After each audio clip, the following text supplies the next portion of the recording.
그때 정말 새벽 4시까지 저 어디야 강남에서 사람들이 잠 안 자고 막 미친 듯이 막 날뛰고 그랬죠. 그게 뭐냐면 찬양의 대상이고 찬양의 동기인데, 그때 한국은 축구를 찬양했던 때였습니다. 찬양은 뭐냐면요, 대단한 게 아니고요, 와 하는 겁니다. 쉽게 얘기를 해서 맛있는 거 먹으면 어떠죠? 우와 진짜 맛있네, 이게 찬양이에요. 음식을 향한 찬양. 어유 저 사람 너무 멋지게 생겼는데 그 사람을 향한 찬양. 어유 쟤 운동 너무 잘해, 운동을 향한 찬양. 찬양은 그런 겁니다. 감탄하고 인정하고 고백하는 것이죠. 그게 찬양의 기본 원리입니다. 그때 한국은 찬양했어요. 열광적으로. 뭐를? 월드컵을.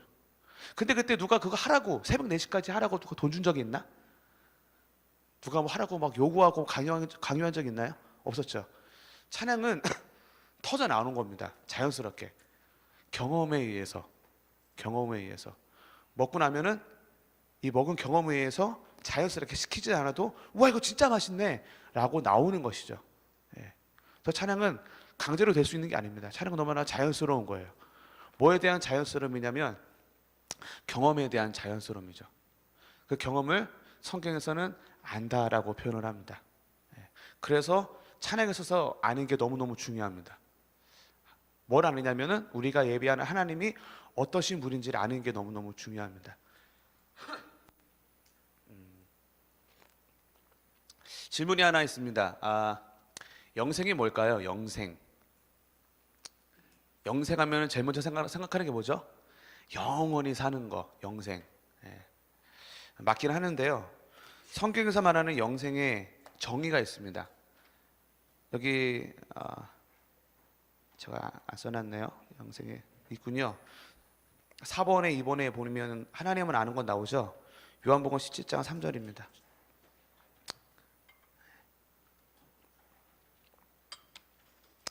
요한복음 17장 3절. 이 부분이 찬양에 있어서 참 중요합니다. 다 같이 함께 읽겠습니다. 시작. 영생은 곧 유일하신 참 하나님과 그가 보내신 자 예수 그리스도를 아는 것이니이다. 영생이 뭐라고요? 성경에서는 영원히 산다는 얘기가 없죠.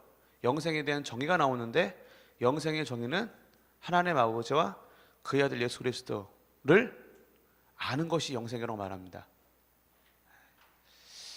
찬양의 시작은, 동기는 영생이어야 합니다. 그 말은 찬양의 시작은 하나님을 아는 것입니다. 여기서 말하는 아는 것이라는 것은 원어로는 기노스코라고 그러고 아다라고 얘기를 하는데, 히브리어에 보면은, 헬라어에 보면은 안다라는 게 두 가지 의미가 있습니다. 한국에서는 그냥 안다 그러는데 여기서는 두 가지 의미로 안다라가 표현이 되죠. 지식적으로 아는 것과 경험적으로 아는 것이 언어가 구분이 돼서 표현이 되거든요. 근데 여기서 말하는 안다라는 그 뜻은 지식적으로 아는 게 아니고 경험적으로 아는 것을 안다라고 표현합니다. 이 똑같은 의미의 언어가 창세기 4장 1절에 나옵니다. 창세기 4장 1절에서 한번 여기서 말하는 안다라는 그 의미가 어떤 의미인지를 좀 찾아봤으면 좋겠어요. 창세기 4장 1절에 여기서 말하는 안다라는 의미가 나옵니다. 찾아서 한번 보세요. 창세기 4장 1절에서는 안다라는 의미가 어떤 의미로 표현되어 있는지.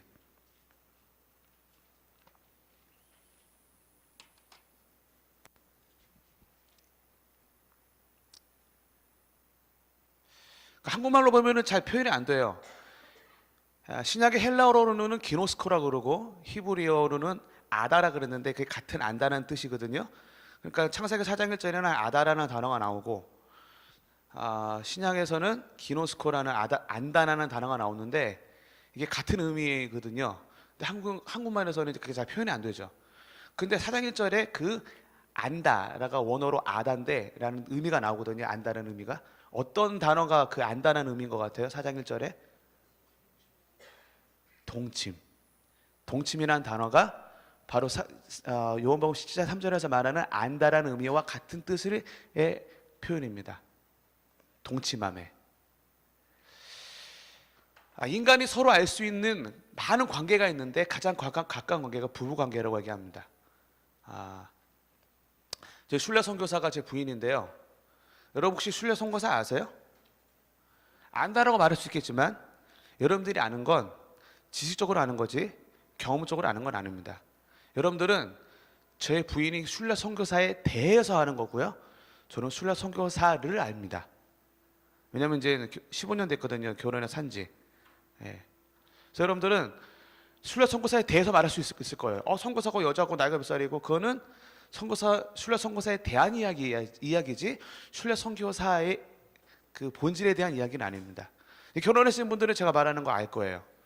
저도 이제 15년 정도 살다 보니까 우리들만 아는 그것들이 있죠. 순례 선교사가 살짝 이렇게 행동을 하면 그거는 기분 나쁘다는 뜻이에요. 그땐 조용히 해야 돼요. 그건 아무도 몰라요. 우리 둘만 알아요. 순례 선교사가 이렇게 할 때는 배고프다는 뜻이에요. 그때 빨리 밥을 사줘야 돼요. 그건 저만 알아요. 아무도 몰라요. 15년 동안 한 인격체를 알기 위해서는 뭐가 필요하죠? 책으로 공부해야 되나요? 책으로 할 수 있는 부분들이 있어요. 근데 한계가 있습니다. 한 인격체를 알기 위해서는 유일한 방법, 그 사람과 함께 살아야 됩니다. 같이 먹고 자고 싸우고 삐지고 모든 걸 다 같이 해야 돼요. 한 장소에서. 그래서 성경에서는 구원이다. 또 다른 말로는 영생이다로 말합니다. 영생은 영원히 사는 게 아니라 그것뿐만 아니라 지옥에서도 영원히 살죠. 영원히 사는 것만 말하면 답이 안 나옵니다. 그래서 영생은 하나님 아버지를 아는 것이죠. 어떻게 해요? 책으로 하는 것이 아니고 경험적으로 아는 것이죠. 그래서 이 시대의 예배자들의 가장 큰 문제는 뭐냐면 하나님에 대해서는 너무나 잘 알아요. 근데 문제는 뭘까요? 하나님을 모르죠. 하나님을 모르는 사람은 진정한 예배자가 될 수가 없습니다. 쇼할 수 있어요. 흉내낼 수 있지만 절대로 진짜 예배자는 될 수가 없어요. 왜냐하면 다시 한번 말하지만 예배는 찬양은 뭐라 그랬죠? 반응이에요. 어떤 경험에 대한 반응. 뭘 먹었을 때 오 진짜 맛있네. 근데 진짜 맛있나라고 말하려면 뭐를 해야 돼요? 먹어야죠. 먹어봐야죠. 먹어보지 않고 맛있나라고 말은 할 수 있어요. 근데 그건 쇼하는 거죠. 흉내낼 수는 있지만 오 진짜 맛있나라고 말은 할 수는 없어요. 하나님을 예배하기 위해서는 우리가 예배는 하나님에 대한 반응인데 하나님의 성품에 대한 하나님을 아는 것에 대한 반응을 예배라고 합니다. 사실 그래서 이제 제가 피아노만 좀 도와주시겠어요? 우리 이 찬양을 한번 했으면 좋겠는데요. 이 찬양을 하면 이제 다 구분이 됩니다. 하나님을 아는 사람과 하나님에 대해 아는 사람이 이 찬양을 통해서 구분이 돼요. 갑자기 이제 눈치 작전이 들어간 것 같아요.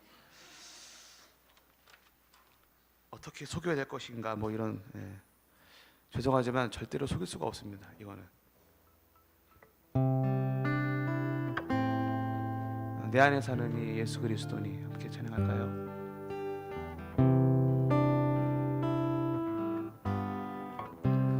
내 안에 사는 이 예수 그리스도니 나의 죽음도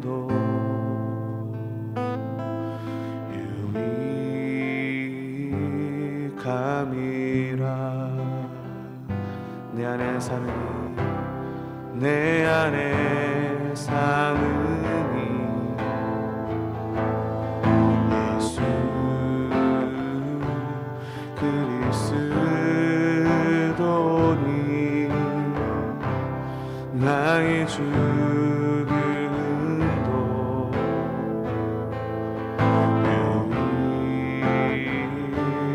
유익함이라. 나의 왕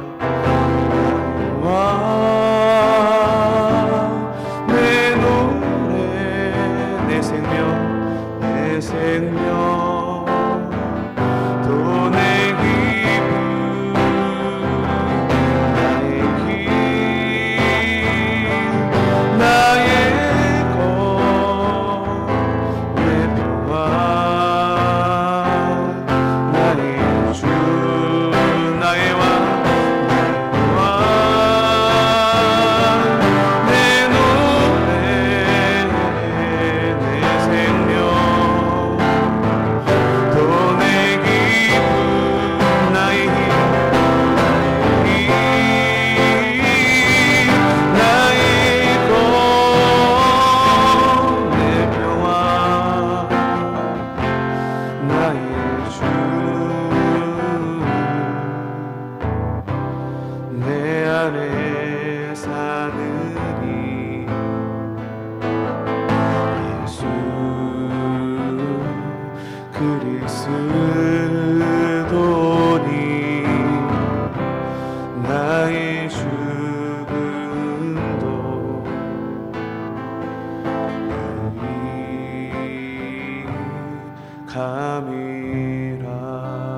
제가 일부러 이 곡을 선곡을 했는데요. 이 찬양을 하나님께 드리기 원한다면 그 피아노 치는 거 연습할 필요는 없고요. 하지만 반드시 해야 될 게 있습니다. 하나님이 나의 왕이시라는 것을 반드시 경험하셔야 돼요. 그때야 비로소 나의 왕이라고 고백할 수 있게 됩니다. 그걸 경험하지 못하면 그 사람은 쇼하는 거예요. 흉내내는 거예요. 예배자가 왜 힘드냐면 노래를 잘하려고 이거 한 5분만 연습하면 배울 수 있어요. 노래는. 근데 예배는 5분 만에 배울 수가 없죠. 근데 이걸 속일 수가 있을까요, 없을까요? 하나님 내 왕이 아닌데 왕이라고 고백하는 거를 일단 하나님은 못 속이겠죠. 사람들도 속일 수 있을까요, 없을까요? 절대로 못 속입니다. 영으로 예배를 하면요, 예를 들어서 우리가 강아지를 속일 수 있을까요, 없을까요? 내가 강아지 한 마리가 있어. 너무 얄면서 제일 때리고 싶은데 너무 빠르니까 내가 잡을 수는 없어. 그래서 내가 얘기해요. 일로 와, 일로 와. 일로 와, 내가 맛있는 거 줄게. 그 강아지가 올까 안 올까요? 정신이 멀쩡한 강아지는 절대 안 옵니다. 제 의도를 알아요. 강아지도 꽃들도 자연만물도 내가 정말 걔를 사랑하는지 안 사랑하는지 알거든요. 근데 영적인 존재인 사람은 더 잘할까요? 더 잘 모를까요? 당연히 더 잘알죠. 속일 수가 없습니다. 하나님도 못 속이고 사람도 속일 수가 없고. 그래서 그렇게 음악 잘하고 노래 잘하는 사람 예배자들이 많지만 진짜 예배자가 많이 없는 이유는 하나님이 나의 왕이셨던 경험이 한 번도 없는 거예요. 하나님을 아직 모르는 거죠. 다시 한번 영생은 하나님을 아는 것인데 그 아는 게 책 봐서 아는 것이 아니고 경험적으로 아는 것인데 어떻게? 하나님이 정말 내 인생의 왕이라는 걸 경험하게 되면은 표현하지 말라도 자연스럽게 맛있는 거 먹으면 와 맛있다 말하는 것처럼 주님은 정말 나의 왕이십니다 라고 표현이 되는 것을 예배라고 얘기합니다. 이해되셨나요?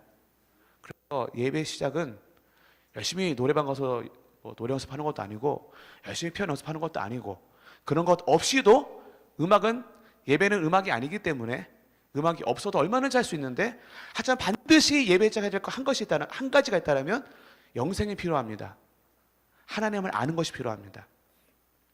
얼마큼 알아야 되냐면 저 많이. 여기 보면은 나의 왕이라는 표현이 나오고 또 뭐가 나오죠? 내 노래, 내 생명, 내 기쁨. 이거 정말 어려워요. 정말 어려워요. 예를 들어서 우리 자매들, 우리 어떤 형제가 있는데 안 사랑해. 하나도 안 사랑하는데 사랑한다고 고백하면 기분이 좋을까요, 안 좋을까요? 귓방매이를 그냥 이렇게. 날 농락하는 것도 아니고.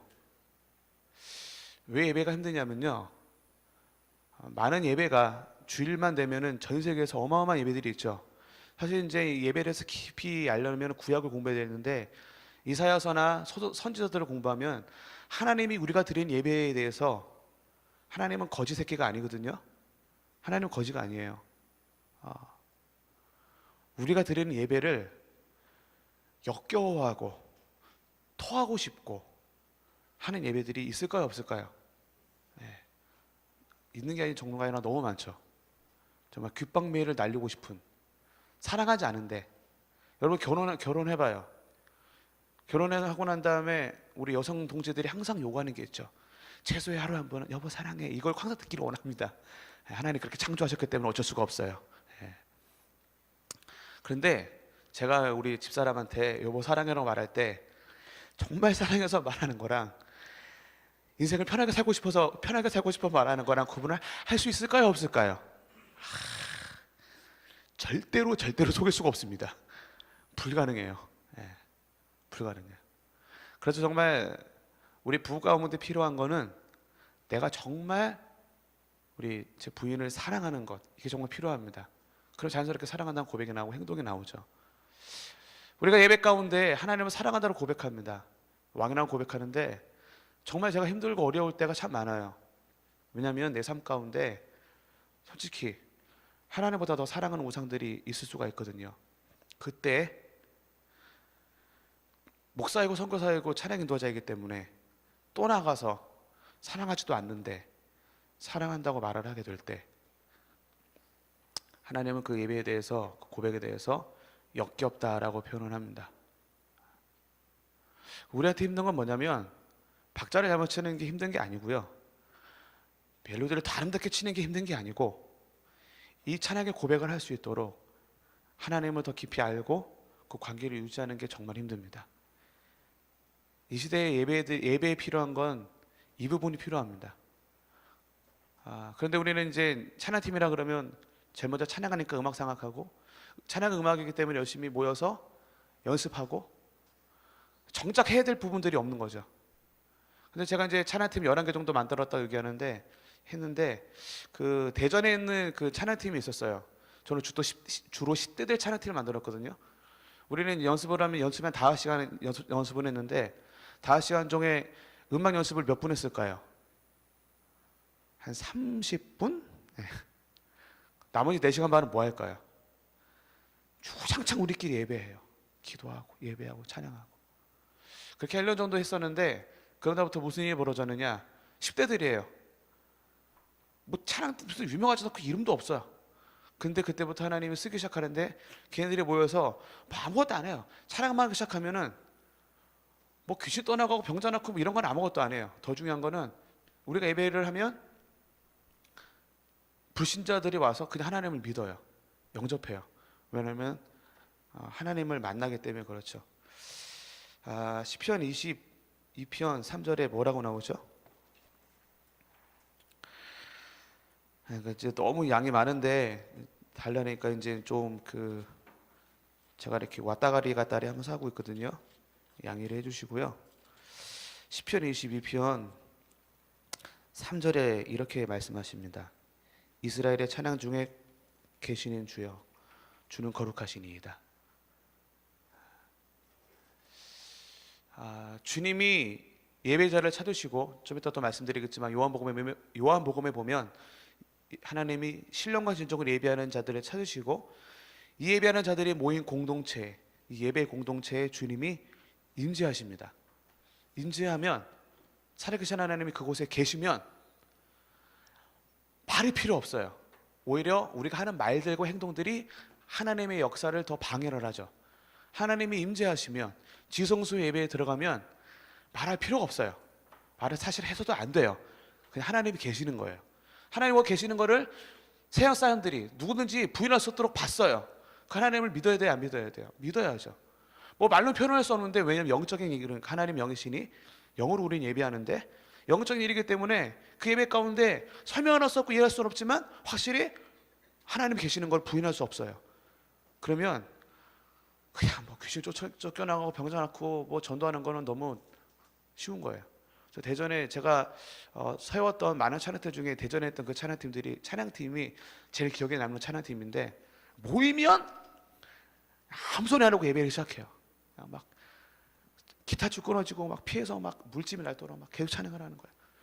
그리고 이제 30분 정도 맨 마지막에 헤어지기 전에 잠깐, 제가 우리 찬양팀이랑 잠깐 연습하죠. 그 정도로. 모르는 찬양 있어? 한번 불러보자. 다 됐지? 자, 다 가. 다음 주에 모이면 또 예배해요. 기도는 기도 세미나에서 배울 수 있는 게 아니고, 기도는 기도하면서 배우는 거고. 그래서 제가 순복음에서 신학할 때 기도 클래스가 있었거든요. 기도 클래스가 뭔지 아세요? 매주 화요일 산곡산에 올라가서 밤 10시부터 새벽 5시까지 기도하는 게 기도 클래스였어요. 그래서 밤 10시에 제 이름을 적어요. 그 기도 시작해요.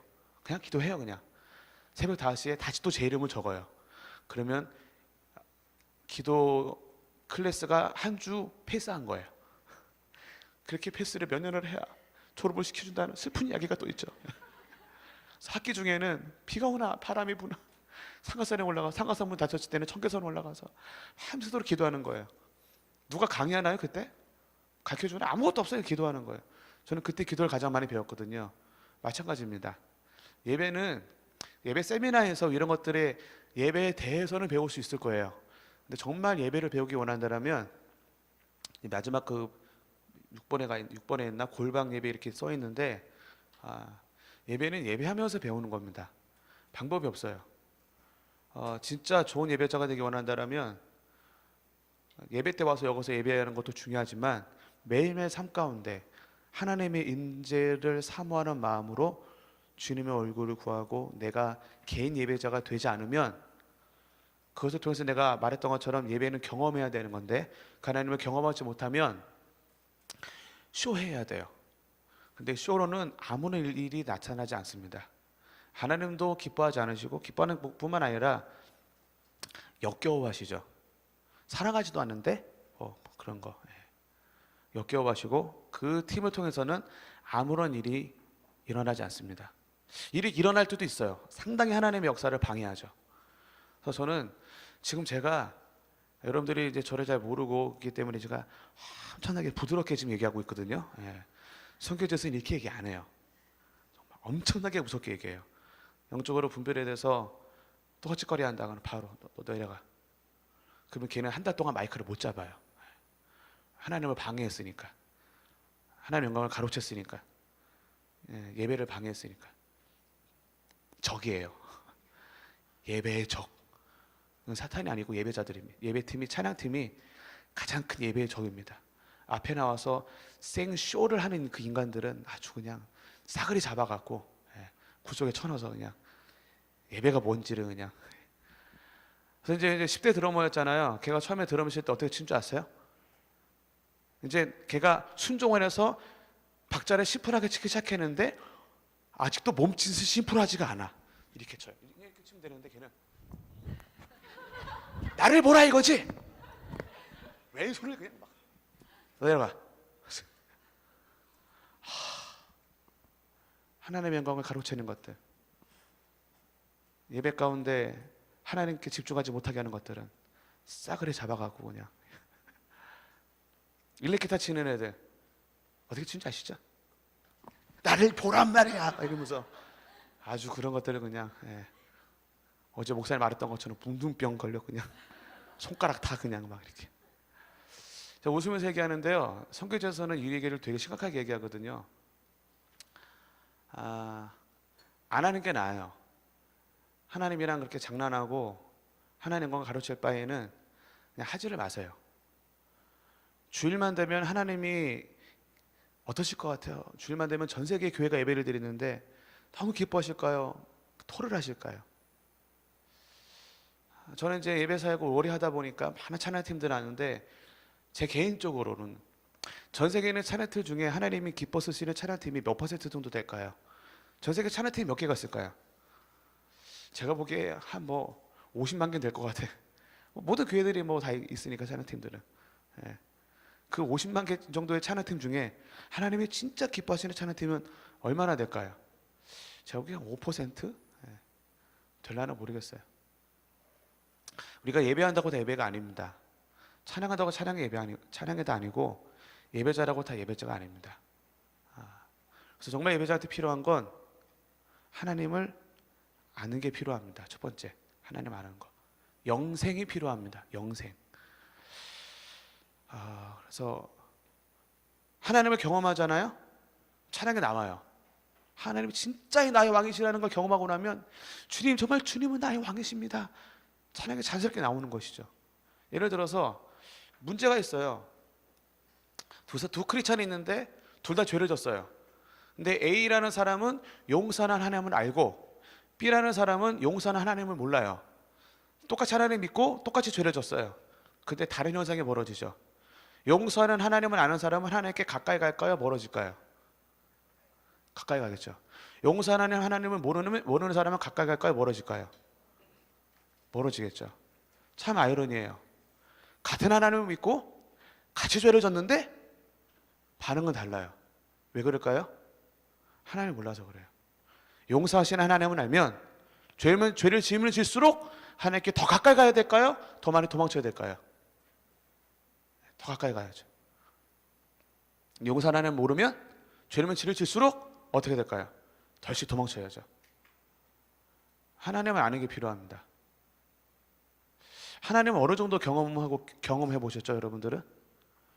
진짜 하나님이 나의 왕이심을 경험해 보셔야 됩니다. 예배자가 되기 원한다면 내 삶에 책임져 주시는 하나님, 나의 노래가 되신 하나님, 나의 기쁨이 되신 하나님, 그 무엇과도 바꿀 수 없는 하나님, 나의 목자가 되시고 나의 사랑이 되시고 나의 남편이 되시고, 그 하나님을 경험을 해야지 그때부터 예배가 시작이 됩니다. 근데 제가 제일 힘든 건 뭐냐면, 하나님을 사랑한다고 고백하는 게 예배자로서 제일 힘들어요. 여러분들은 모르지만 여러분들은 저에 대해서 알지 저를 모르거든요. 얼마나 포장할 수 있어요, 선교사로서 목사로서. 근데 하나님을 속일 수가 없잖아요. 내가 내 삶 가운데 지금 하나님보다 더 사랑하는 게 있는데, 포기할 수 없는 것들이 있는데, 또 찬양 기도를 하라니까 또 나와서 하나님 사랑합니다라는 고백을 해야 되는 그 시점에 너무 어려워요. 박자가 어려운 게 아니고요, 멜로디가 어려운 게 아니고, 이 고백을 정말 해야 되는데 하지 못하면 그게 뭐냐, 사랑하지도 않는데 사랑한다고 얘기하는 거예요. 정말 기분 나쁘거든요. 농락하는 거죠. 많은 예배들이 하나님을 농락합니다. 사랑하지도 않는데 사랑한다고, 사랑하지 않으면 사랑한다고 말을 하지 말든가 차라리. 근데 우리는 고백을 해야 되거든요. 찬양 팀이니까. 그게 너무 어려워요. 그게 너무 어려워요. 근데 이게 되면요, 음악을 못하고 악기가 없어도, 이것은 영적인 사역이기 때문에 박수만 치면서도, 기타가 없고 드럼이 없어도 피아노가 없어도 가정 예배 드리면서 박수만 치면서라도 멜로디가 틀리고 박자가 틀릴 수 있어요.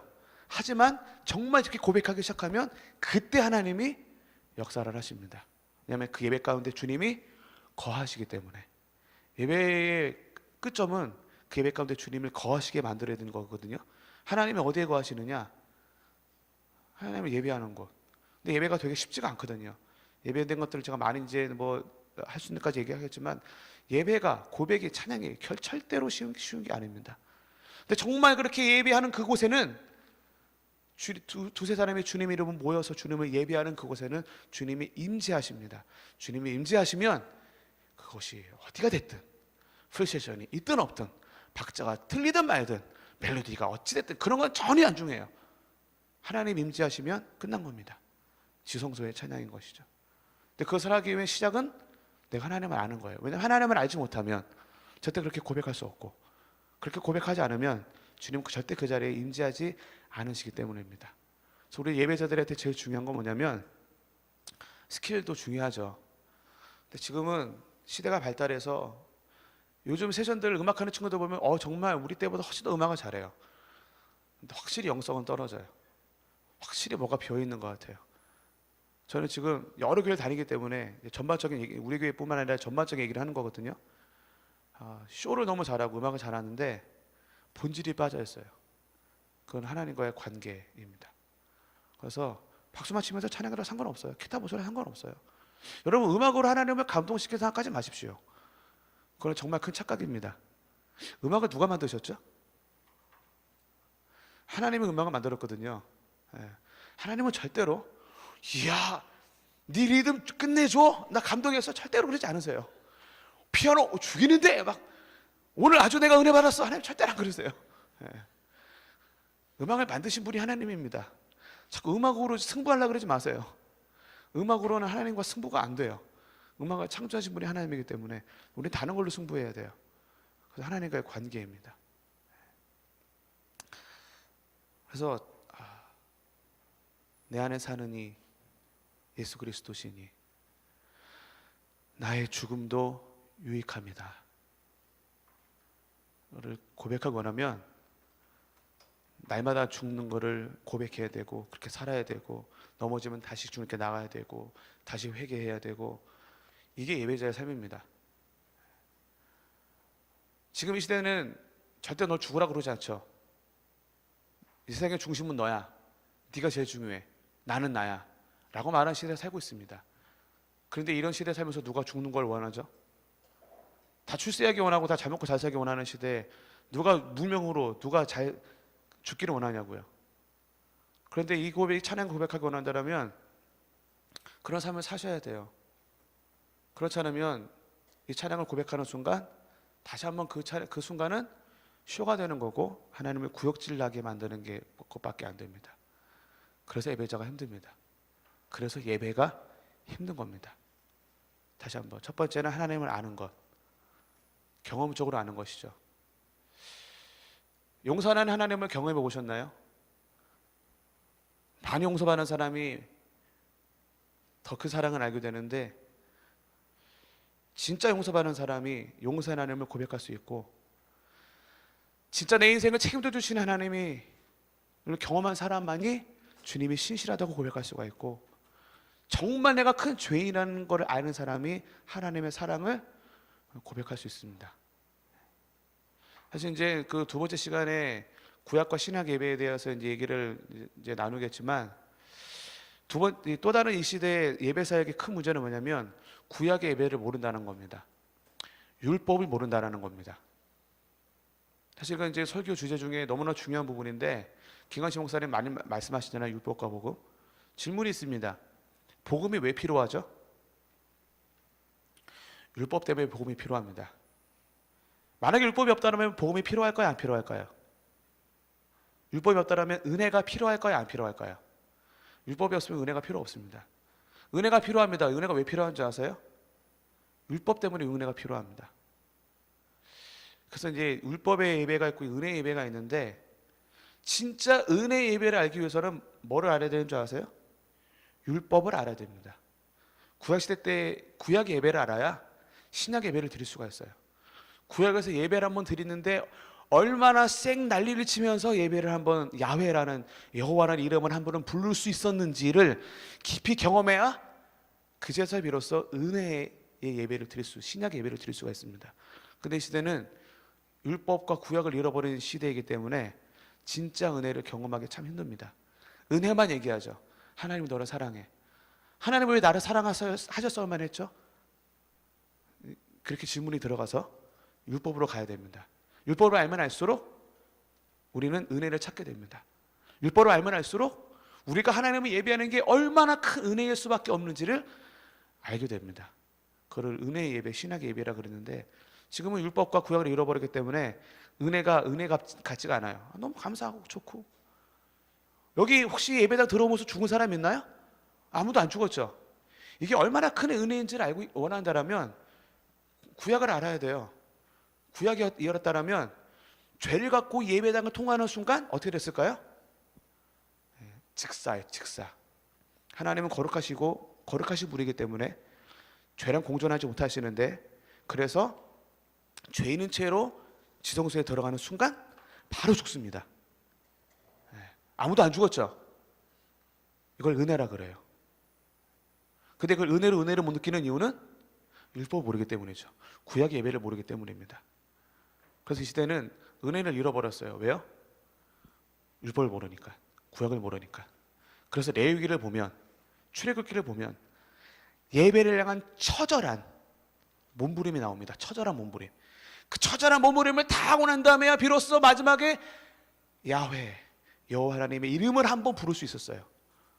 이름을 한번 부르기 위해서 소 잡고 막 피 뿌리고 쌩 난리를 치고 다 갈아입고 하고 난 다음에 야훼. 근데 우리는 아무 때나 어디서나 그냥 하나님 부르는데 아무런 은혜를 못 느끼죠. 왜요? 율법을 모르기 때문에, 구약을 모르기 때문에 그렇습니다. 그래서 이 시대는 구약의 예배가 회복되어져야 됩니다. 예배자들 가운데 구약의 예배가 회복되어져야 됩니다. 그때서야 비로소 우리가 하는 예배가 얼마나 큰 은혜인지를 깊이 경험하게 되는 것이죠. 그래서 율법을 아는 깊이만큼 은혜를 알게 됩니다. 구약을 아는 깊이만큼 신약을 알게 됩니다. 이런 걸 다 하기 시작하면은 10시간 20시간 필요하겠죠. 오늘 이제 베이스만 얘기를 하는 건데요. 이런 기본적인 개념들을 알고서 여러분들이 이제 말씀을 읽고 준비했으면 좋겠는데요. 그래서 다시 한번 정리를 하면 아침 강의가 첫 번째 파트에 하나님을 아는 게 필요합니다. feel이 아니라 우리가 예배하는 하나님을 느끼는 것보다 더 중요한 건 우리가 예배하는 하나님이 어떠신 분인지 아는 게 중요한데, 그 아는 거는 성경에서는 영생이라고 얘기합니다. 지식적인 것이 아니라 경험적으로 아는 것이죠. 그 경험적으로 아는 하나님을 알기 위해서는 열심히 공부하는 것뿐만 아니라 그 하나님과 함께 사는 게 필요합니다. 그래서 용서하시는 하나님, 나를 구원하신 하나님, 나의 기쁨이 되신 하나님, 목자가 되신 하나님, 반석이 되신 하나님, 뿌리 되신 하나님, 부인이 되신 하나님, 아버지 되신 하나님, 그 하나님을 경험하면 걸명할수록 깊이 경험한 자가 이제 진짜 예배자가 될 수가 있습니다. 그리고 예배는 음악이 아닙니다. 음악이 없어도 악기가 만들어지기 전에 예배를 어떻게 했을까요? 예배를 못했나요? 천만의 말씀. 악기가 없을 때도 악기라는 게 그런 기구가 만들어지기 전에도 얼마든지 예배했습니다. 왜냐하면 예배는 음악이 아니니까. 예배는 하나님을 경험한 것에 대한 반응이 예배이기 때문에 하나님을 경험하게 되면 악기가 없어도 얼마든지 하나님 예배하게 됩니다. 미리암의 예배, 홍해를 건넜을 때 악기가 몇 개 쓰는 줄 아세요? 탬버린 하나. 탬버린 하나로 200만 원 인도합니다. 인도할 필요가 없어요. 왜? 다 구원한 하나님을 경험하고 나니까 예배하라고 부탁을 했었어야 될까요? 우리 다 같이 일어나서 찬양하시겠습니다. 그 멘트가 필요할까요? 우리 선도가 찬양할 수 있다 이렇게 했을까요? 홍해를 건넌 사람들은 어떻게 찬양했을까요? 허허 이러면서 찬양했을까요? 그 구원한 하나님을 경험하면, 그래서 예배에 대한 이 찬양에 대한 부분들이 남미 사람들이 앞서간다는 게 문화적으로다가 그 사람들은 일어나세요 말하자라도 이미 다 일어나 있어요. 하나님에 대한 감격이 있는 것이죠. 구원의 감격. 대한민국 새벽 4시까지 밤새 박수를 쳤던 그 감격이 잠을 못 자게 하고 소리를 지르게 했던 것처럼 구원의 하나님을 경험하게 되면, 그 하나님을 알게 되면 얌전히 앉아서 예배하는 건 정말로 힘듭니다. 그건 제가 남미에 가서 참 많이 경험해요. 쉽지가 않아요. 빠르게 찬양하고 정말 내가 이제 준비한 찬양이 나 기쁨에 춤추리 주 날 구원했으니 어찌 잠잠하리. 누가 지었는지 모르겠지만 정확히 표현한 거예요. 나 구원받았어요. 근데 좀 이게 참 쉽지가 않아요. 구원받으면은 정말 그걸 경험하게 되면은 좀 이렇게 획가닥하죠. 그래서 홍해를 건넌 사람들이 미친 사람들처럼 대한민국 외치면서 밤새 소리를 지르는 사람보다 더 미친 사람들처럼 풀세션이 없어도 탬버린 하나로 그렇게 예배할 수 있었던 이유는 예배의 동기는 음악이 아니고 하나님을 아는 것이기 때문에 그렇습니다. 그 구원한 하나님을 알면 음악을 몰라도 강원도 할머니처럼 분명히 찬양이 끝났지만 9절 10절까지 말도 안 되는 멜로디와 가사로 하나님을 얼마나 찬양을 할 수가 있습니다. 그 찬양 가운데 주님이 거하시면, 임하시면 끝난 겁니다. 말이 필요 없어요. 근데 이제 우리 예배하면은 음악부터 생각하고 노래부터 생각하고, 그래서 아직도 우리 아마존에 있는 찬양팀은 싱어의 반이 여전히 노래를 못해요. 어떻게 이렇게 꾸준하게 노래를 못할까 하는 친구들이 있는데 괜찮아요. 볼륨을 내리면 돼요. 그래서 그 친구들은 볼륨이 상당히 낮죠. 근데 그 친구들이 전혀 시험이 안 들어요. 왜요? 예배와 볼륨은 아무런 관계가 없거든요. 예배는 싱어들은 목소리로 예배하는 것이 아니고 예배하는 그 태도와 삶으로 주님 예배하는 거기 때문에 사람들이 하나님을 그들을 통해서 만나는 건 그들이 하나님을 예배하는 모습을 통해서 만나는 거지. 쟤 정말 노래 잘한다. 내 인생을 하나님께 드리겠어. 그런 일은 절대 일어나지 않기 때문에 싱어들은 목소리로 예배하지 않습니다. 그래서 그 사람들이 되게 찬양을 못하지만 모두가 인정하는 진정한 크리스찬이기 때문에 그 사람들이 정말 주님은 나의 왕이십니다. 내가 주님을 따르겠습니다. 이렇게 고백할 때 그 모습을 보면 은혜 안 받기가 어려워요. 우리가 알거든요. 그 사람들 어떻게 살고 있는지. 정말 그렇게 사는 사람이 주님을 따르겠습니다 고백을 하니까 사람들이 맞아, 내가 주님을 따라해. 주님 우리의 왕이셔. 이렇게 되는 거죠. 제가 이제 선교사로서 이렇게 설교를 하게 되면 참 감사한 게, 선교사이기 때문에 제가 순종과 헌신에 대해서 설교를 하면은 좀 더 임팩이 커요. 왜냐면 저는 아마존에서 10년을 살았거든요. 그래서 제가 가서 순종에 대해서 막 하면은 별 얘기 없어도 한마디면 끝나요. 아마존에 10년 살았습니다. 순종하시기, 이렇게 하면 이제 임팩이 큰 거죠. 그거는 제가 설교를 잘해서가 아니라 제 삶이 말을 하는 것이죠. 예배자들은 목소리로 말하면 안 되고 삶으로 말을 해야 됩니다. 정말 처절하게 사는 사람이 하나님을 처절하게 따르는 그 모습을 볼 때 하나님이 그 사람을 쓰시는 거지, 처절한 인생을 살지 않는데 목소리만 좋은 사람은 하나님을 농락하는 거고 예배를 방해하는 거고 하나님의 원수가 될 수 있습니다. 그래서 예배자에게 필요한 건 하나님을 아는 것, 그리고 하나님을 고백할 수 있도록 하나님과의 그 관계를 유지하는 것. 그렇게 내가 살다가 주일날 수요예배 때, 가정예배 때 내가 이렇게 살다가 삶의 연속 성장 가운데 그 시점에 내가 그 하나님을 고백하는 것 뿐입니다. 근데 삶이 빠진 삶이 빠진 예배의 이 고백은 농락하는 거예요. 쇼입니다. 거짓말이에요. 자꾸 하나님 그게 속이려고 하지 마세요. 하나님 절대 속지도 않을 뿐더러 개도 안 속고 사람도 안 속습니다. 사랑하지도 않는데 사랑한다고 고백하면 하나님 정말 열받습니다. 그래서 능력이 안 되면 노래를 못 부르면도 아니고 음악을 못하면 아니라 하나님을 사랑하지 않고 하나님이랑 관계가 되지 않고 하나님을 알지도 못하는데 자꾸 아는 척하고 쇼하려고 그러지 마세요. 이게 예배의 기본입니다. 가정 예배에서 기타 없어도 돼요.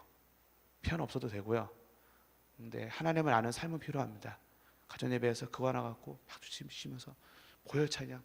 보혈 찬양을 진짜 부르기 원하시면 뭘 알아야 되는 줄 아세요? 나를 정말 용서하신 하나님. 내가 얼마나 큰 죄인인지를 알면은 보혈 찬양 뭐 잘하지 말라고 잘할 수밖에 없어요. 주의 보혈 능력이 얼마나 능력이 있는지 나 같은 이 죄를 용서하신 그 보혈의 능력을 알게 되면 뭐 그냥 찬양이 나오는 것이죠. 왜 안 되느냐? 그걸 경험하지 못하니까 찬양이 안 나오는 거예요. 이게 예배의 시작이고 기본입니다. 이해하십니까? 예.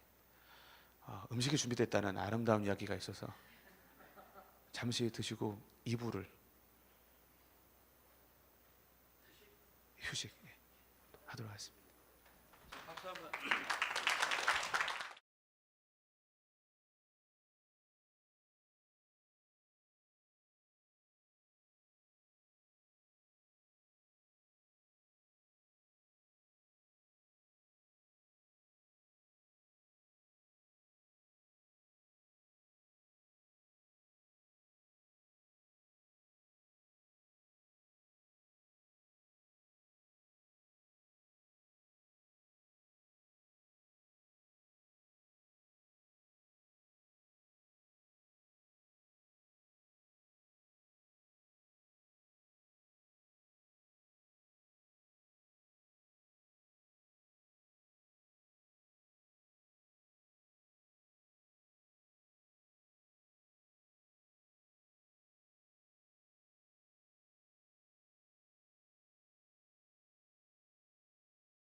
이제부터 제가 좀 말을 빨리빨리 하고 제가 선교사 스타일로 좀 세게. 예.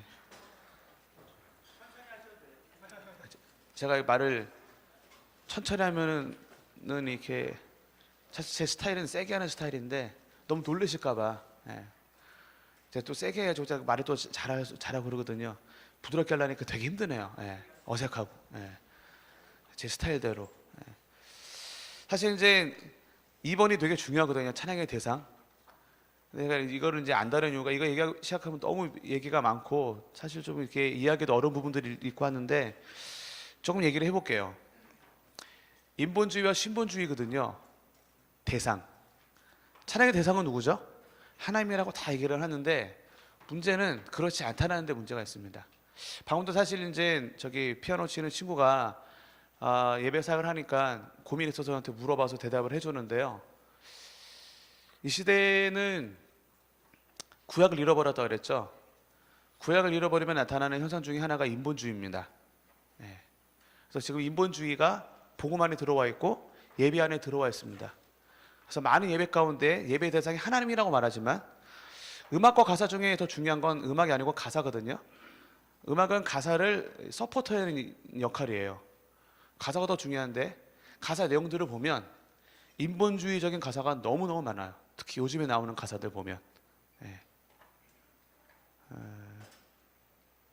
그래서 제가 두 번째 이번에 보면은 찬양과 복음성의 차이라고 해놨습니다. 굳이 얘기를 하자면 찬양의 대상은 하나님이고 복음성의 대상은 사람이거든요. 예를 들어서 하나님한테 이렇게 할 필요는 없겠죠. 혹시 이 찬양 아시나요? 당신은 지금 어디로 가나요? 제가 옛날에 전도할 때 많이 했던 찬양이거든요. 후렴이 이거예요. 예수 믿으세요. 예수 믿으세요. 찬양일까요? 복음성일까요? 복음성이죠. 하나님한테 예수 믿으세요 할 필요는 없겠죠. 첫 번째 이게 구분이 돼야 돼요. 구분이. 근데 지금 이게 섞여 있어서 되게 헷갈려요.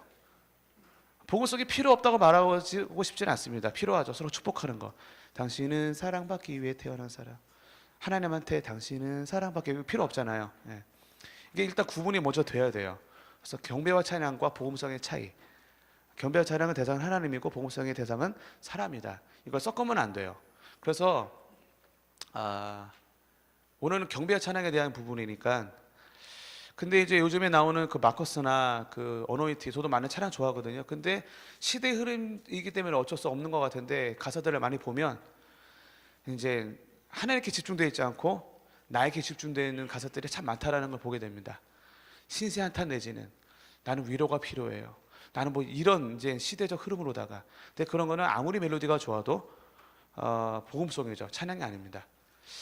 그리고 지금은 제가 이제 저번 주 철야 예배 때 말씀드렸던 찬송가에 대한 부분. 지금 하는 찬양들 중에 100년 후에 부를 찬양들이 있을 것 같아요? 없을 것 같아요? 요즘 우리가 부르는 찬양들 제가 보기엔 많이 없을 것 같습니다. 너무 많이 새로운 찬양들이 안 하고 너무너무 많이 바뀌거든요. 근데 찬송가들은 200년, 300년 전에 우리 선조들이 불렀던 찬양들이거든요. 근데 지금도 부르고 있죠. 왜냐하면 깊이가 다릅니다. 깊이가. 제가 아까도 저 친구한테 얘기했지만 우리는 옛날 것들을 무시하는 경향들이 있는데요. 여러분 옛날 것들을 무시하면 안 됩니다. 복음에 대한 부분도 그렇고요. 예배에 대한 부분도 그런데 복음에 대한 이해와 예배에 대한 이해가 우리가 우리 선조들보다 절대 낫지가 않습니다. 왜냐하면 우리 선조들은 100년, 200년 전에는 인터넷도 없었고 텔레비전도 없었고 전화기도 없었습니다. 그분들은 할 게 없었기 때문에 정말 그 고요한 가운데 복음에 대해서 예배에 대해서 하나님에 대해서 그 묵상의 깊이가 어마어마해요.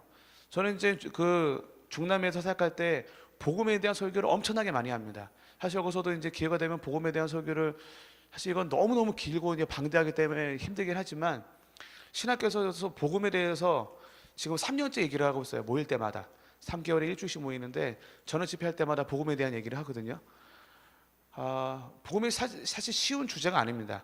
근데 요즘에는 인본주의적 복음이 들어와서 복음이 너무 가벼워지고 너무 쉬워졌어요. 하나님 당신을 사랑하십니다. 뭐 이런 걸로 다 끝나버리는 거죠. 근데 우리 선조들이 썼던 복음에 대한 그 책들을 보면 예전에 제가 500페이지가 넘는 복음에 대한 책을 봤거든요.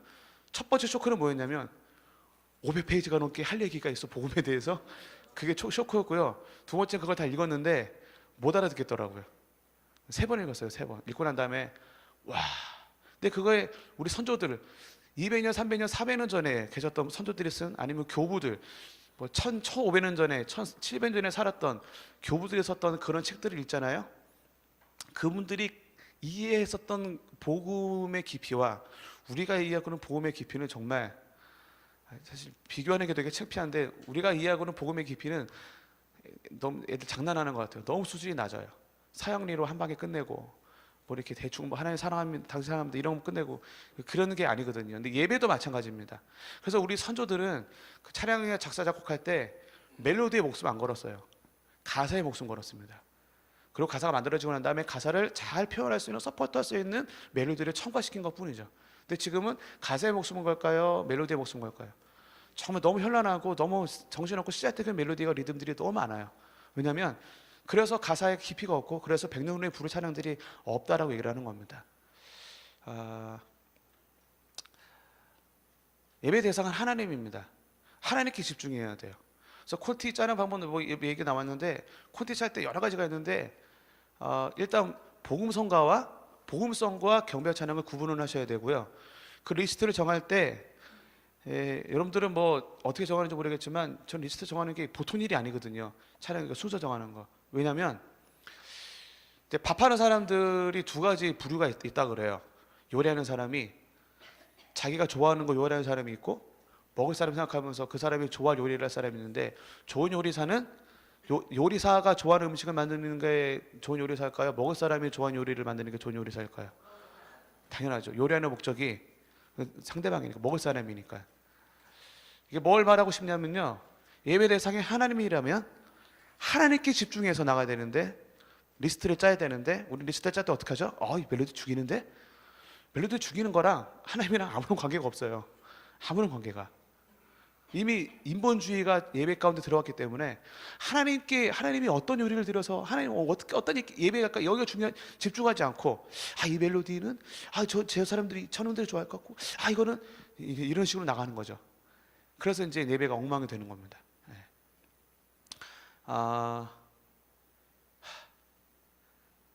너무 할 말이 많아서 정리를 해야 되는데, 그래서 인본주의 예배에 대해서 되게 많이 경계하셔야 되고 깨어 있어야 됩니다. 구분할 줄 알아야 됩니다. 첫 번째 구분은 가사입니다. 자꾸 멜로디에 집중하지 마세요.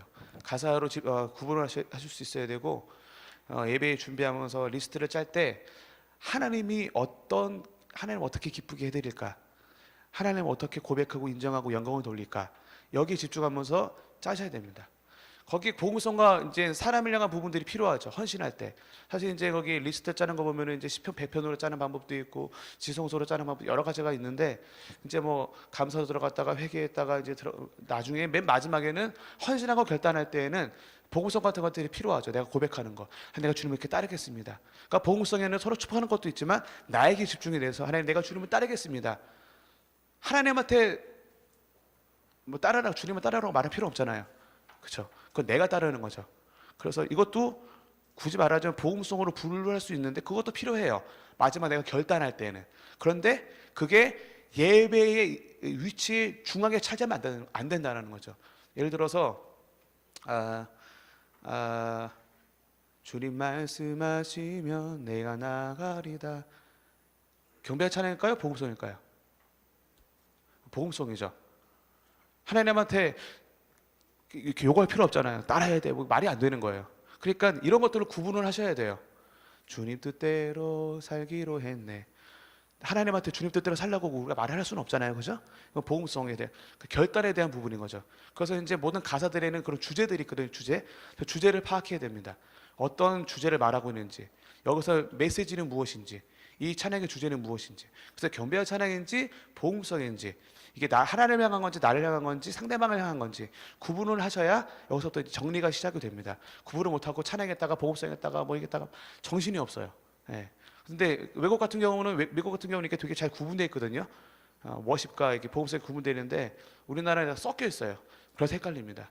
그래서 찬양의 대상은 하나님이기 때문에 거기에 집중하는 게 중요하다라는 말씀을 드렸습니다.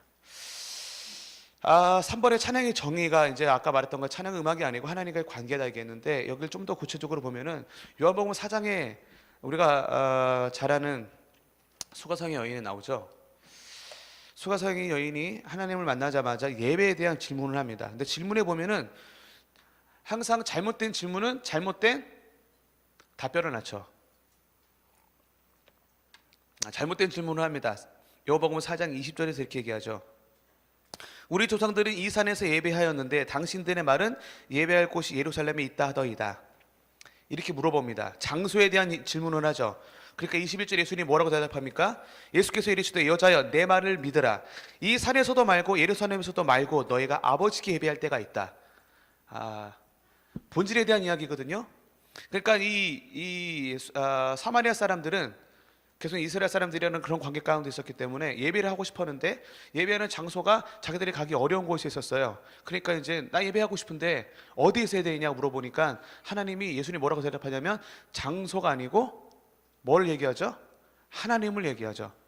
하나님께 예배할 때가 있다. 예배의 본질입니다. 그 말은 즉 다시 한번 말하지만 예배는 장소, 리듬, 박자, 목소리 그런 데 있지 않습니다. 예배의 본질은 하나님께 있습니다. 왜냐하면 예배 대상이 하나님이기 때문에. 좀 더 구체적으로 보면은 너희는 알지 못하는 것을 예배하고 우리는 아는 것을 예배한다. 아는 것. 다시 한번 아는 것 나왔죠. 그래서 정말 우리가 예배하는 하나님이 어떠신 분인지 아는 게 너무 중요하고요. 23절. 그래서 아버지께 참되게 예배하는 자들은 영과 진리로 예배할 때가 오나니 곧 이때라. 아버지께서는 자기에게 이렇게 예배하는 자들을 찾는다라고 얘기합니다. 하나님께서 예배하는 자들을 찾는데 24절이 예배에 대한 정의입니다. 예수님이 구약에 있는 많은 율법들, 많은 말씀들을 정의하셨거든요. 여기서 이제 예수님이 또 정의라는 예배를 정의를 합니다. 예배에 대한 정의가 24절이죠. 하나님의 영이시니 예배하는 자가 영과 진리로 예배한다. 이게 좀 더 정확한 표현의 해석인 것 같아요.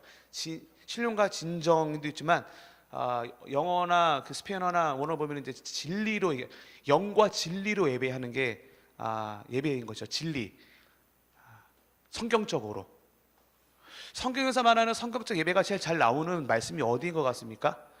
예배에 대한 베이스의 말씀들이 성경에 어디에 나와 있는 것 같아요? 진짜 예배를 알고 싶으면 어느 말씀을 연구해야 되냐면 시편을 알아야 됩니다. 시편에 모든 예배 모델들이 다 있거든요. 요즘 예배자들은 음악은 공부하지만 시편은 공부를 안 해요. 시편이 모든 예배의 기준들이 나오는데 그래서 신령과 진리, 하나님의 말씀과 하나님의 방법대로 예배를 해야 되는데 하나님의 방법대로 예배하지 않고 내 필대로 내가 하고 싶은 대로 하기 때문에 신령과 진리로 예배를 하지 못하는 일들이 벌어집니다. 그래서 요즘 사실 예배 사역자들한테 가장 큰 문제가 뭐냐면 말씀을 모른다는 겁니다. 하나님이 진짜 쓰는 예배 팀들이 있어요. 그 정말로 아까 말했던 베이스, 하나님을 사랑하고 경외하고 기도 많이 하고 이런 것들이 있는데 거기에서 멈춘 팀들이 되게 많습니다. 진짜 제대로 된 예배팀이 되기 원한다면 한 단계 더 나가야 되는데 뭔지 아십니까? 말씀을 알아야 됩니다. 사실 예배 사역하다 보면 음악에는 집중하는데 말씀에 집중 안 하거든요. 예배 사역에 있어서 말씀이 얼마나 중요한지 몰라요. 이제 멘트의 활용에 대해서 이제 좀 이따 말할 수 있을지 모르겠지만 말씀이 베이스가 되지 않은 예배팀은 하나님께서 쓰시지 않습니다. 왜냐하면 신령과 진리로 예배를 해야 되기 때문입니다. 그 진리, 하나님의 말씀을 벗어나서 하나님의 방법대로 하나님의 뜻대로 예배하지 않으면 아무리 열심히 예배를 하고 생나리를 쳐도 하나님 그 예배를 받지를 않으십니다. 그래서 이방인들이 그 엘리야가 막 그 싸울 때 그들이 막 아무리 막 피를 흘리고 막 자해하고 별짓을 다 해도 반응하지 않았던 것처럼 우리 지성이면 감천이 아닙니다. 그런 유교소속 마인드고요. 지성이면 감천이 아니고 진리로 예배를 해야 됩니다. 진리가 뭐죠? 하나님의 말씀인데 말씀에 빗대어 기준에 의해서 예배를 해야 되는데 찬양에 대해서 가장 많이 나오는 말씀이 시편입니다. 예배 사역자들은 시편을 연구해야 됩니다. 시편의 예배의 모델들을 알아야 되고 예배의 방법들을 알아야 되고 예배의 가치를 알아야 되고 그래서 말씀을 아는 예배 팀과 예배 사역자와 그렇지 않은 팀들이 구분이 확연하게 차이가 납니다. 예배의 베이스는 음악이 아니고 말씀입니다. 말씀. 너무너무 중요합니다. 그래서 저는 이제 예배 사역자들한테 말씀을 가르칩니다. 성경을 막 무지하게 읽힙니다. 그래야 그 말씀에 의거한 그 말씀에 나오는 하나님을 이제 예배를 하기 시작하는 것이죠. 말씀을 모르면, 진리를 모르면 제대로 예배를 절대로 할 수 없습니다. 근데 여기서 예수님이 말하는 예배라는 단어가 있죠. 예배하는 자들은 신령과 진리로. 여기서 말하는 예배라는 단어가 프로스퀴네오라고 원어가 얘기합니다. 프로스퀴네오. 여러 가지 뜻이 있는데요. 제 대표적인 뜻이 프로스는 어디어디를 향한다는 뜻입니다. 어디어디를 향하다. 퀴네오는 무슨 뜻인지 아세요? 키스하다, 입 맞추다는 뜻이에요. 그러니까 프로스퀴네아가 무슨 뜻이죠? 그러면 어디를 향해서 입 맞추는 것. 예배다라고 예수님이 예배에 대한 정의를 하셨습니다. 그래서 관계가 왜 중요하고 사랑이 왜 중요하냐면 예배는 뭔지 아세요? 하나님 향해서 입 맞추는 거예요.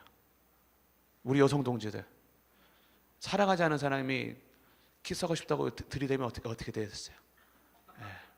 벽돌로 찍어야 돼요.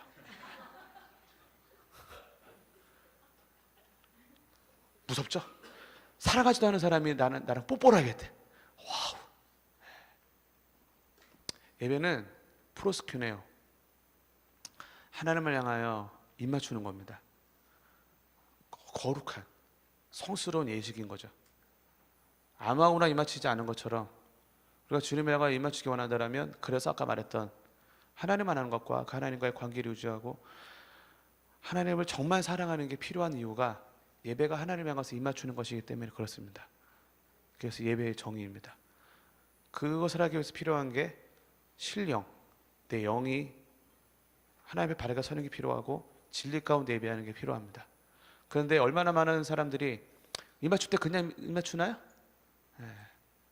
구약에서는 그 입을 한번 맞추기 위해서 아까 이제 좀 이따 설명하겠지만 그 난리를 한번 치고 야훼라는 이름을 불렀는데, 사람끼리 입 맞출 때에도 최소한의 예는 있어야 되지 않겠습니까? 입안을 좀 닦고 세수도 좀 하고 향수도 좀 뿌리고. 그냥 입 맞추면 안 되죠. 아무거나 입 맞출 수도 없고 그냥 입 맞출 수도 없습니다. 예배란 하나님과 입 맞추는 겁니다. 준비하는 게 필요하죠. 예배자들이 왜 준비해야 되느냐? 구약에서는 전쟁 나갈 때 예배자들이 앞에 나가거든요. 그러니까 예배자들이 늦게 온다. 싹 다 싸잡아서 어디를 동굴로 집어넣어서 이렇게. 안 돼요. 절대로. 저희가 저희 베네수엘라 팀들 같은 경우는 1시간 전에 안 왔다. 그럼 또 한 달 동안 마이크를 못 잡아요. 하여튼 왔는데, 우리 교회가 너무 좋은 게 찬양팀들이 다 앉아서 이렇게 기도하잖아요. 이게 얼마나 중요한지 몰라요. 예배자들은 그냥 예배하는 사람들이 아니고 연적 전쟁에 제일 앞에 있는 사람들이고 예배를 섬기는 사람들이기 때문에 준비 안 된 키스는 용납할 수가 없습니다. 아무나 하는 키스는 더더욱 용납할 수가 없습니다. 사랑하는 사람과 준비된 마음으로 키스를 해야 됩니다. 진짜 하나님이 나의 사랑이고 하나님이 하나님이시라면 하나님을 좀 제발 막대하지 않았으면 좋겠습니다. 하나님을 좀 거짓 취급하지 말고 지나가는 좀 그런 동네 양아치 정도로 생각하지 마시고 제발 좀 하나님을 하나님으로 좀 대했으면 좋겠어요. 하나님께 키스하는데 내가 누구여야 되고 어떤 태도가 필요한지는 굳이 얘기하지 않아도 알 것입니다.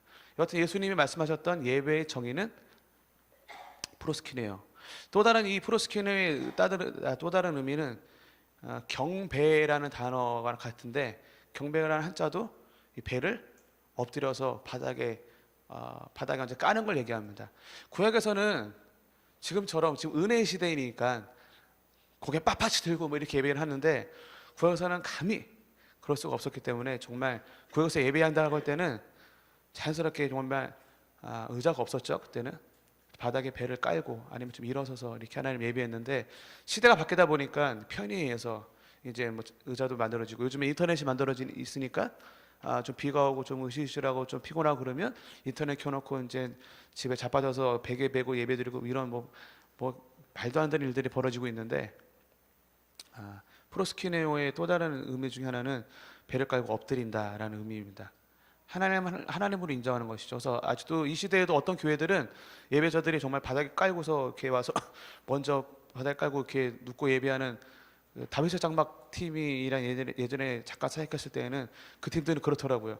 교회 들어오자마자 찬양 팀들은 바로 여기 단에 가고 배 깔고 이렇게 기도하고 예배하고 일어나서 이제 하는 때를 봤는데, 율법적으로 그렇게 해야 된다고 말하고 싶지는 않지만 태도에 대해서는 그렇게 해야 된다라고 얘기를 하는 겁니다. 왜냐하면 율법의 구약의 예배를 알게 되면 그렇게 하게 됩니다. 그렇다면 구약의 예배를 좀 살펴보면요, 여기 5-1번에 나오죠. 대제사장의 옷차림에 대해서 잠깐 나옵니다. 한번 찾아볼까요? 출애굽기 28장.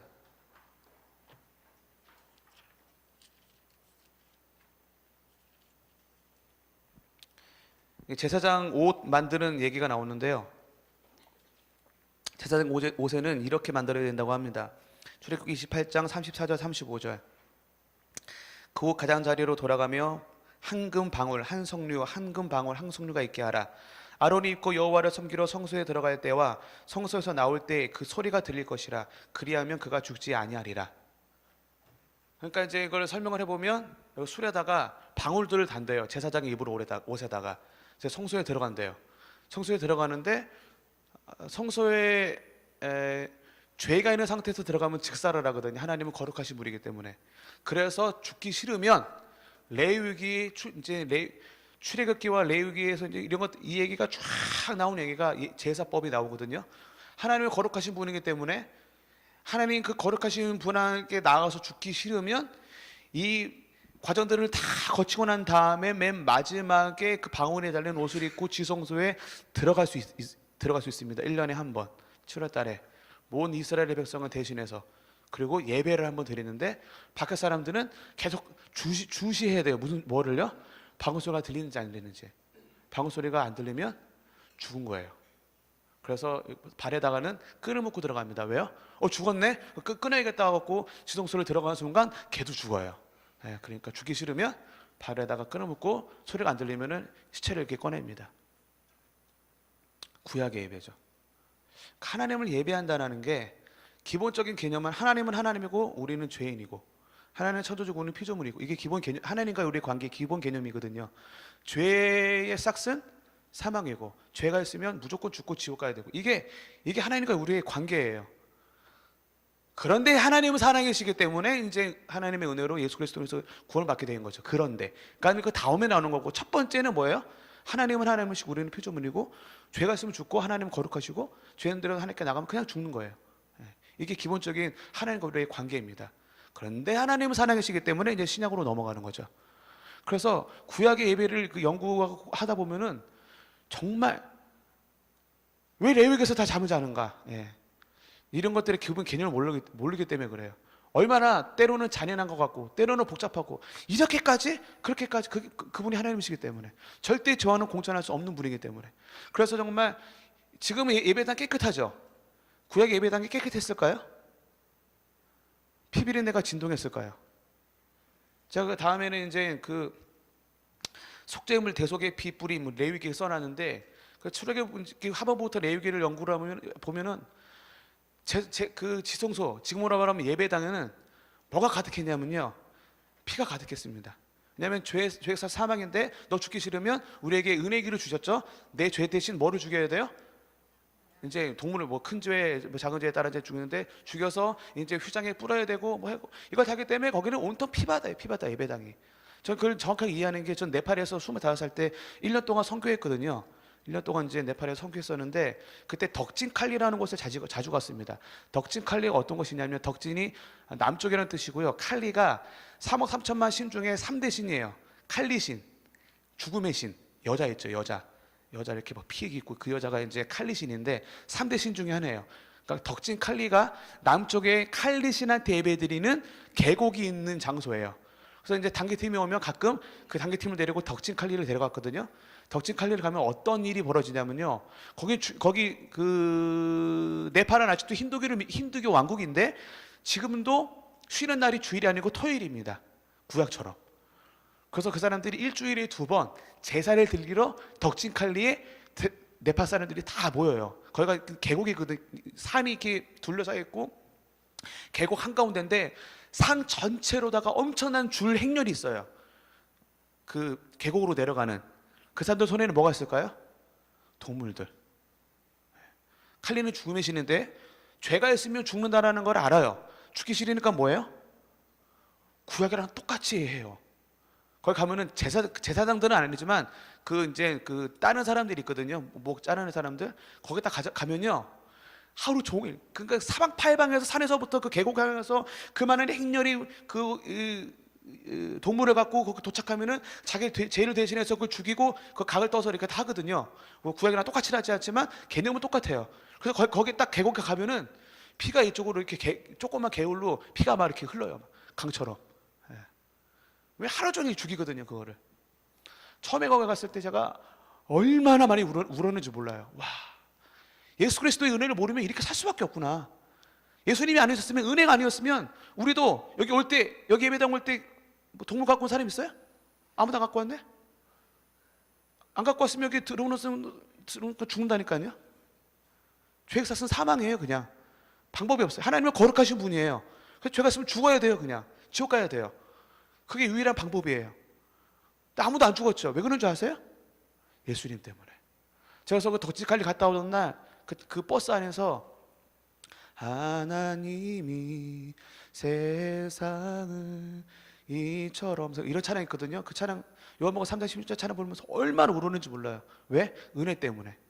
와, 예수님이 죽지 않으셨으면, 은혜가 아니었으면, 단번에 이 모든 제사를 완벽하게 이루신 예수님의 그 제사가 아니었으면, 와, 나도 죽을 수밖에 없었고, 나도 지금껏 죄를 질 때마다 그걸 갖고 와야 되는 거예요. 교회 올 때마다. 그러면 목사님은 뭐예요? 여기들 갖고 온 거 다 이게 멱다 갖고 뭐 해야 돼요? 여기다가 피 뿌리고 그 짓 하고 살아야 돼요. 근데 아무도 안 그러고 있죠. 왜요? 예수님의 은혜 때문에. 이걸 복음이라고 얘기합니다. 복음. 제가 조금 설명했거든요. 이걸 구약을 설명을 하면 할수록 은혜가 되는 거예요. 율법을 알면 할수록 은혜가 되는 거죠. 율법을 모르니까 싸구려 은혜가 파묻히는 겁니다. 하나님 나 사랑하셔. So what? 이렇게 되는 거예요. 하나님이 왜 나를 사랑할 수밖에 없어? 나를 깊이 알고 싶으면 율법을 알면 알수록 은혜의 깊이를 알게 됩니다. 은혜의 깊이를 알면 알수록 가만히 서서 예배할 수 없어요. 미친 사람처럼 예배할 수밖에 없는 겁니다. 근데 율법을 몰라요. 그러니까 오늘도 하나님 나를 사랑하시고 뭐 나를 구원하시고 참 좋네. 무슨 뭐 복음 든 것처럼 그냥 뭐 예수님 영접해 줬으니까 뭐 이런 말도 안 되는 일들이 이 땅에 벌어지고 있는 것이죠. 여러분들이 정말 율법을 알면, 그래서 제가 은혜의 보답, 율법을 더 깊이 알아야 한다고 써놨죠. 그래서 예수님이 죽으시면서 하셨던 여러 가지 일 중에 하나가 뭐냐면 만인 제사장. 베드로전서 2장 9절에 너희는 만인 제사장이다. 만인 제사장이 뭐죠? 예전에는 제사장만 예배드릴 수 있었고, 제사장만 지성소에 들어갈 수 있었고, 제사장만 하나님의 이름을 부를 수 있었는데, 지금은 누구나 아무 때나 어디서나 하나님을 예배할 수 있는 이유가 바로 만인 제사장설인데, 그것을 이루신 분이 바로 마태복음 25장에 나옵니다. 예수님이 죽으실 때 어떤 일이 벌어졌느냐? 예수님이 죽으실 때 마태복음 25장 50절 51절에 이렇게 말합니다. 뭐라고 말씀하시죠? 마태복음 25장 마태복음 25장에 50절 51절이 없는데요.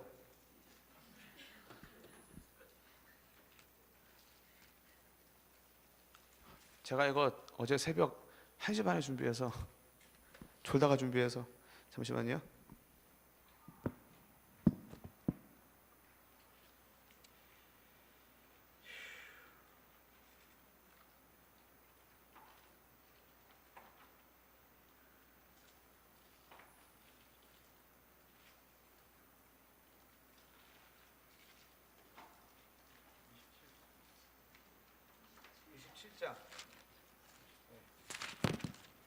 마태복음 27장입니다.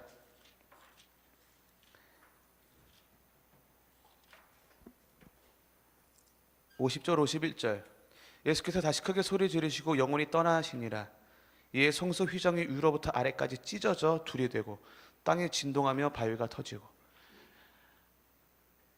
이 휘장을 지나서 지성소에 들어가야지만 하나님을 만날 수가 있었습니다. 구약에서는.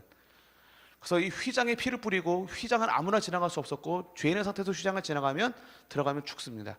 근데 예수님이 죽을 때 일어났던 일 중에 하나가 바로 휘장이 찢어졌죠.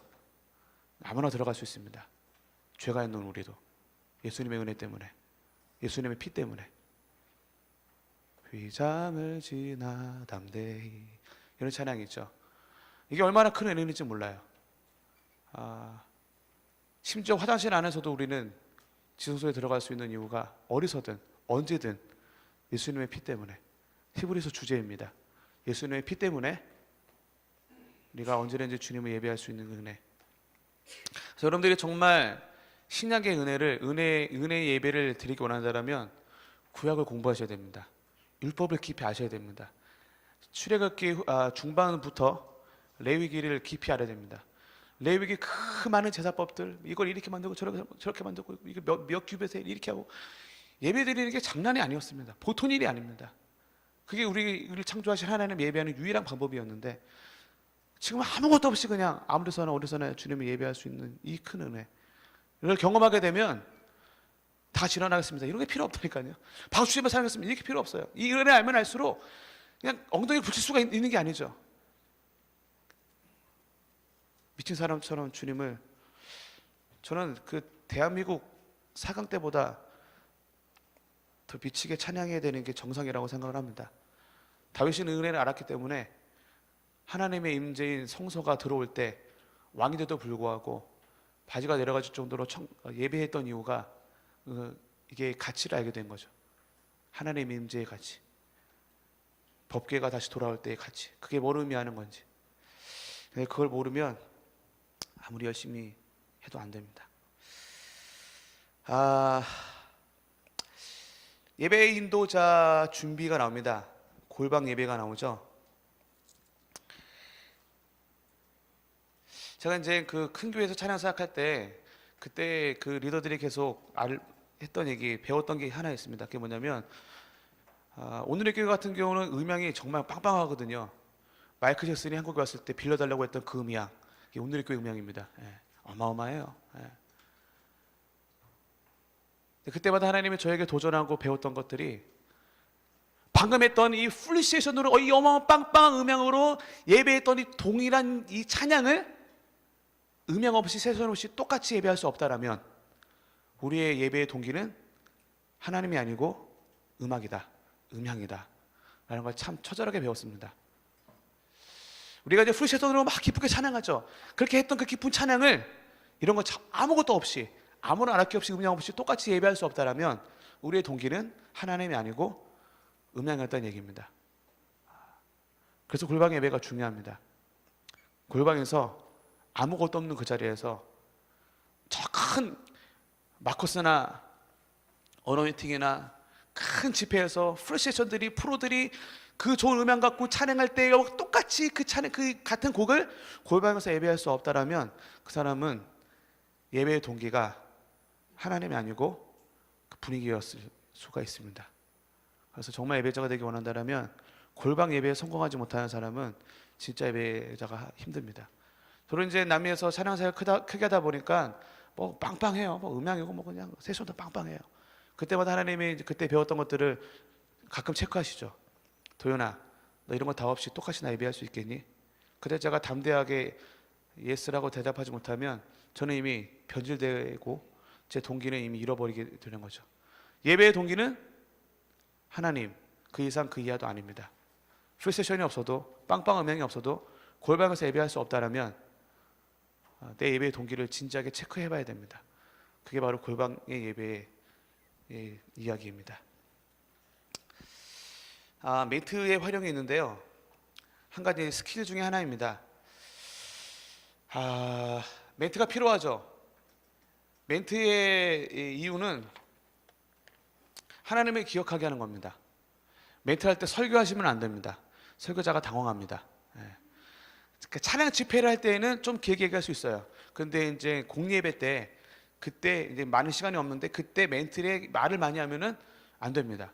그래서 멘트는 짧게 하는데 멘트의 목적은 하나님을 기억하게 하는 겁니다. 하나님이 하셨다니, 하나님 우리가 어떠신 분인지 기억하게 하는 멘트가 중요하고요. 동기부여를 한 겁니다. 윽박지르면 안 되고 강요하면 안 되고 하나님을 기억하게 해서 하나님을 함께 예배할 수 있도록 동기부여하는 멘트가 필요합니다. 그런데 이 모든 멘트들은 말씀이면 참 좋습니다. 그래서 말씀으로 동기부여하고 하나님을 기억하게 하는데요. 성경 말씀입니다. 그렇기 때문에 설교가 되지 않도록 말씀을 이용해서 이렇게 멘트를 합니다. 그런데 멘트의 또 다른 활용은 찬양과 찬양을 연결할 때 멘트를 활용하기도 합니다. 모든 예배자들은 각 곡의 찬양을 완벽하게 이해를 해야 되고요, 소화를 해야 되고요, 찬양과 찬양을 연결할 때 멘트를 하는데요. 각 찬양에는 많은 주제들이 나와 있거든요. 예를 들어서 주날 구원에 쓴 이 찬양은 구원이 나오죠. 내 삶은 주 안에 있네. 하나님께 신뢰하는 게 나오죠. 내 수풀을 바꾸셨네. 나를 치유하신 하나님이 나오죠. 멈출 수 없네. 여러 가지, 한 곡에 여러 가지 주제들이 있습니다. 그 다음 곡에 기뻐하며 왕께 노래 부르리, 왕에 대한 얘기가 나오죠. 나의 창조자, 하나님 나의 창조자라는 얘기가 나오죠. 나의 구원자, 구원자가 나옵니다. 가장 귀한 나 예수님이 나옵니다. 나의 치료자가 나옵니다. 예를 들어서 이 두 가지를 연결할 때 멘트가 필요하다라면 이 두 가지, 한 곡에 여러 가지 주제가 나오는데 그 주제에 같은 주제가 나오는 부분들을 뽑아서 콘티를 짤 때, 멘트를 할 때, 그래서 모든 콘티에는 주제가 필요한데, 어젯밤 제 찬양의 주제는 하나님을 기억하는, 우리를 책임져 주시는 하나님에 대한 말씀들이 그게 주제가 돼서 거기에 많은 찬양의 여러 가지 말씀이 나오는데, 주제가 나오는데 그 주중에 저는 그 주제들을 뽑아가지고 어제 찬양 인도를 했습니다. 기억나십니까? 예를 들어서 나의 영혼의 잠잠이에는 나의 반석 되신이라는 주제가 나오고요, 어제 했던 찬양 중에. 그리고 나의 안에 거하라, 내가 너를 지명하네, 너는 내 것이라. 나의 반석 되신 하나님이 어떠신 분인가, 두 찬양 연결할 때 멘트를 하겠다라면, 나의 반석 되신 하나님은, 나의 책임져 주신 하나님은 나를 깊이 아는, 내가 너를 안다, 넌 내 것이다 라고 말씀하시는, 나랑 관계가 없는 하나님이 아닌 나의 아버지 되신 하나님이다라고, 이렇게 멘트를 할 수가 있겠죠. 그 다음에 이 찬양 연결해서 제가 빠른 찬양을 했는데요, 하늘 위의 주님밖에. 여기서 또 어떤 얘기가 나오죠? 주는 나의 힘이요, 주는 나의 힘이요, 내가 주님을 의지하리 영원히, 이런 가사가 나오는데, 나의 반석 되신 하나님, 내가 의지할 분은 주님밖에 없습니다. 그래서 내가 주님을 영원히 의지합니다. 이렇게 한 찬양에는 여러 가지 주제들이 나오는데, 그 주제들 중에 그날의 주제를 뽑아서 그 주제에 합당한 찬양들을 뽑아서 그걸 연결해서 그거를 복음성가와 경배 찬양으로 분류를 해서 콘티를 짜면 됩니다. 그리고 멘트를 할 때 말씀을 가지고 하나님을 기억하게 하는 동기부여해서 하나님을 예배할 수 있도록 멘트를 하면 됩니다. 대충 이해를 하셨나요? 예. 그래서 콘티를 짤 때 인도자들이 좀 어려워하는데, 이런 주제로 하면 되고요. 그 시편이나 시편 100편이나 시편에 나오는 찬양들, 지성소의 찬양들을 보면 짧게 설명을 하면 감사함으로 그 문에 들어가며, 감사함으로 콘티에 보편적으로 우리가 하는 부분들인데, 감사 찬양을 하시고 그 다음에 뭐 하죠? 물두멍과 거기서 이제 자기 죄들을 씻고 태우거든요. 그래서 회개하는 찬양, 감사 찬양, 회개 찬양, 그 다음에 지성소에 들어가서 하나님의 임재 찬양, 그 다음에 결단하는 찬양. 이제 보편적으로 할 때는 이제 이런 식으로, 이런 순서로 찬양 리스트를 짜면은 좋습니다. 감사 찬양, 회개 찬양, 임재 찬양, 그리고 결단하는 찬양들을 주로 이렇게 많은 예배 인도자들이 사용하는 리스트 순서입니다. 끝으로 해야 될 부분이 이제 거룩에 대한 부분입니다. 제일 어려운 부분, 제일 힘든 부분입니다. 제일 힘든 게 하나님을 사랑하는 거고요. 그 다음 어려운 게 거룩을 유지하는 것 같습니다. 매일같이 예수 그리스도의 보혈을 의지해서 회개해야 되고요. 근데 예배할 때마다 사단이 하는 전략 중에 하나가 뭐냐면, 사단이 예배하지 못하도록 항상 합니다. 끊임없이, 변함없이. 어제나 오늘이나 그 인간도 아주 동일한 친구이기 때문에 변함없이 하는 게 있는데, 저를 정죄합니다. 제가 어떻게 사는지 사단은 다 알거든요. 앞에서 예배하려고 그럴 때마다 네가 선교사냐?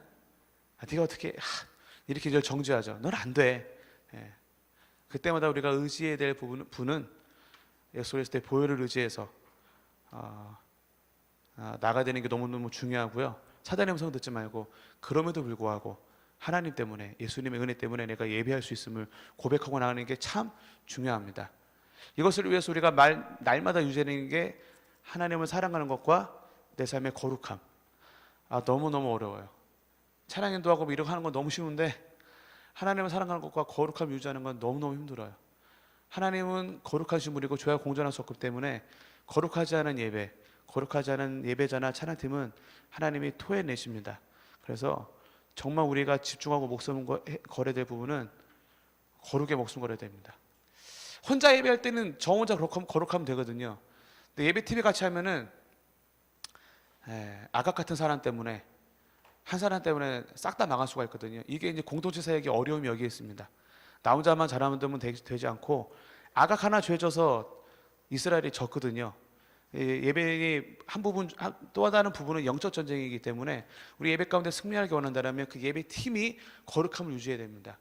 여러 가지 방법이 있지만 이거 하나님은 개인적으로 하나님을 사랑하는 것과 그 예배 팀이 거룩함을 잃어버리면 음악을 할 수 있고 시원할 수 있지만 예배할 수는 없습니다.